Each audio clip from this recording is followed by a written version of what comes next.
Les enfants dorment à l'étage lorsqu'une nuit de novembre 1976, un attentat souffle la cage d'escalier. Plusieurs kilos de dynamite ont été déposés sur le palier. Les dégâts sont très impressionnants. Toute une partie de l'immeuble de 5 étages dont M. Le Pen occupe le 4e s'est effondrée. 12 appartements sont dévastés. Et malgré cela, il n'y a eu que 6 blessés légers parmi les voisins, dont 4 enfants. C'est là le miracle. La presse parle d'un miracle.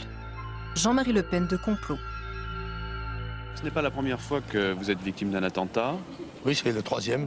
C'est un record peu enviable. Alors quel est votre sentiment? Écoutez, je ne peux relier ça qu'à notre congrès national, dont le thème était justement la sécurité des Français et la lutte contre le crime. Alors, je pense que c'est un retour de manivelle des criminels. Je peux l'interpréter comme ça.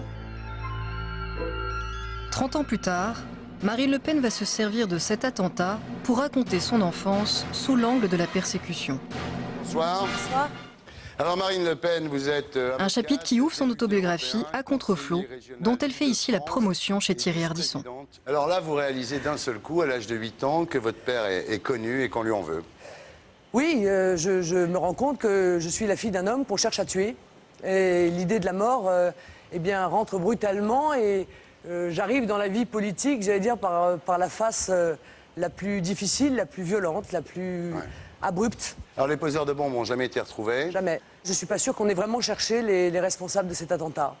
Est-ce que vous avez des doutes ou est-ce que votre père a des doutes sur les poseurs de bombes? Non, pas particulièrement. On n'a jamais eu aucun élément précis, ni vague d'ailleurs.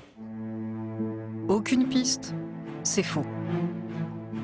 La famille a très vite su d'où venait l'attentat, grâce à l'enquête d'un détective privé engagé par l'avocat de Jean-Marie Le Pen, Antoine Melero.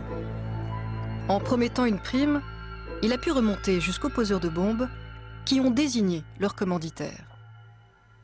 L'artificier est venu me voir et lui m'a dit voilà, on a été payé, Le Pen a fait un héritage d'une grosse société. On a touché une somme d'argent, il ne m'a pas dit combien, pour qu'on pose cette bombe contre Le Pen.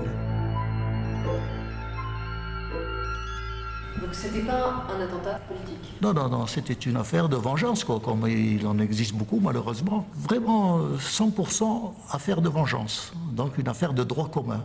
Il n'y avait rien de politique là-dessous. En réalité, cette vengeance est liée à un héritage, celui d'Hubert Lambert. Richissime propriétaire des ciments du même nom, il a désigné Jean-Marie Le Pen comme légataire, au prix de léser d'autres prétendants qui ont voulu se venger. Mais c'est évidemment moins valorisant à raconter.